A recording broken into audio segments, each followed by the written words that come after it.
TIL Benjamin Franklin attempted to predict the death of his competitor, Titan Leeds. When Leeds was still alive, he posted an obituary anyways.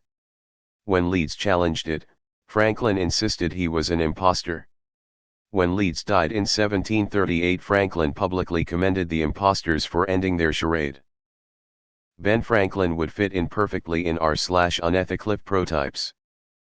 So are we not mentioning that this guy's name was _Titan_?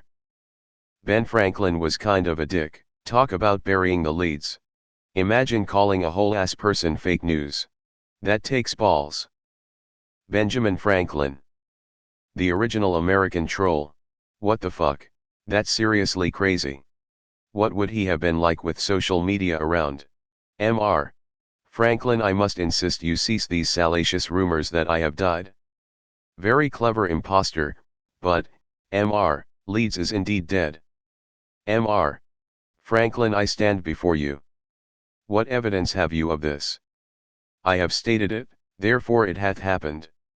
Truly you cannot be serious that simply your word makes it so. And why shouldn't it? I do not have time for this. Good day.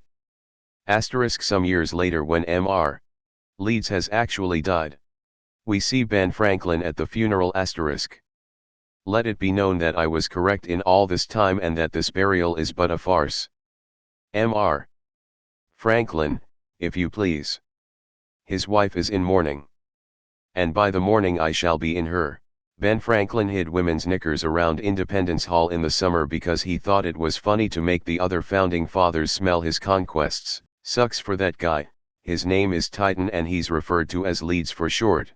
Well, shit. Maybe Trump really is what America is about.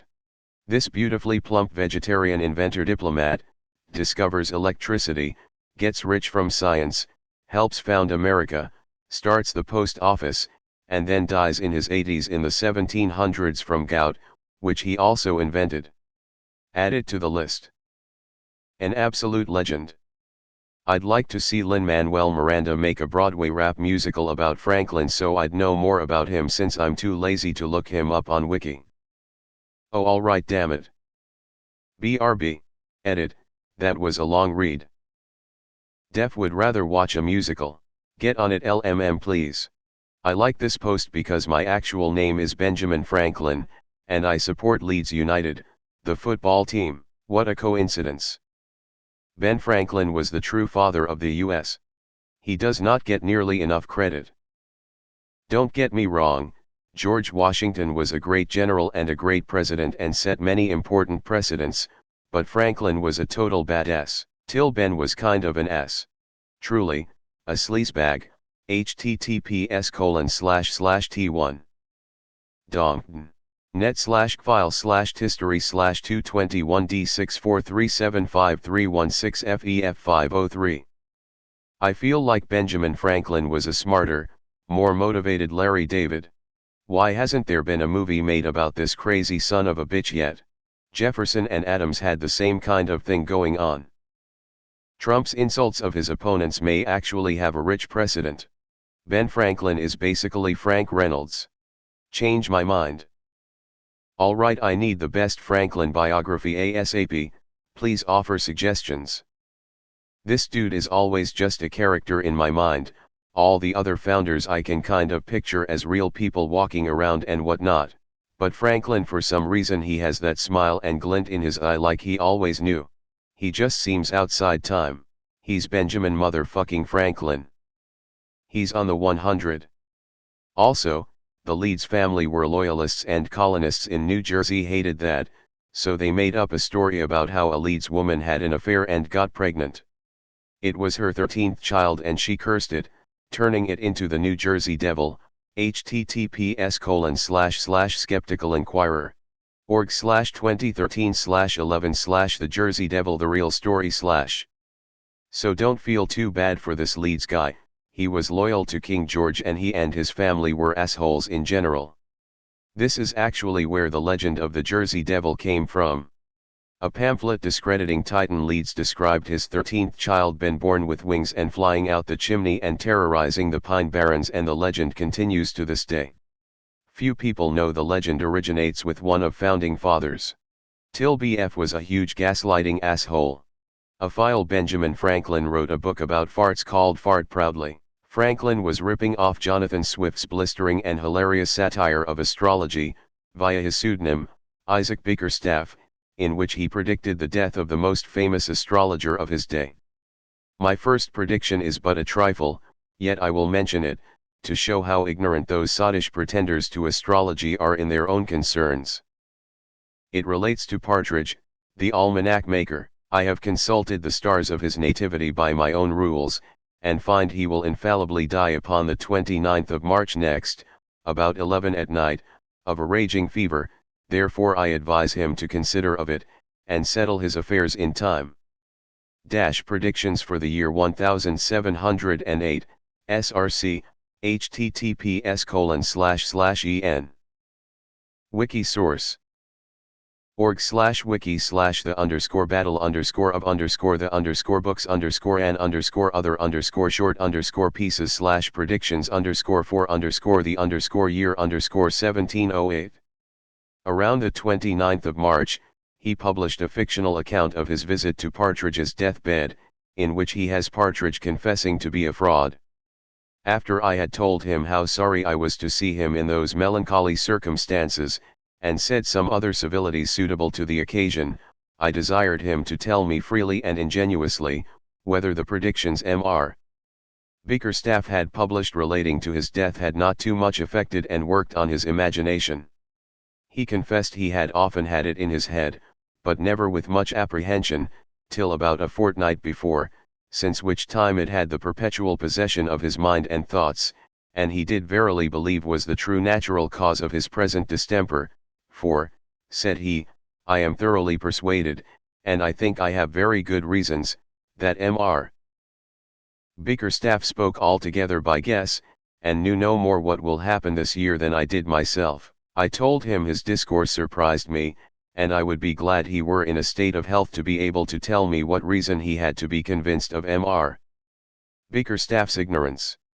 He replied, I am a poor, ignorant fellow, bred to a mean trade, yet I have sense enough to know that all pretenses of foretelling by astrology are deceits, for this manifest reason, because the wise and the learned, who can only know whether there be any truth in this science, do all unanimously agree to laugh at and despise it, and none but the poor ignorant vulgar give it any credit, and that only upon the word of such silly wretches as I and my fellows, who can hardly write or read. I then asked him why he had not calculated his own nativity, to see whether it agreed with Bickerstaff's prediction, at which he shook his head and said, Oh, sir, this is no time for jesting, but for repenting those fooleries, as I do now from the very bottom of my heart. By what I can gather from you, said I, the observations and predictions you printed with your almanacs were mere impositions on the people. He replied, if it were otherwise I should have the less to answer for. We have a common form for all those things. As to foretelling the weather, we never meddle with that, but leave it to the printer, who takes it out of any old almanac as he thinks fit. The rest was my own invention, to make my almanac sell, having a wife to maintain, and no other way to get my bread, for mending old shoes is a poor livelihood, and, added he, sighing, I wish I may not have done more mischief by my physic than my astrology, though I had some good receipts from my grandmother. And my own compositions were such as I thought could at least do no hurt.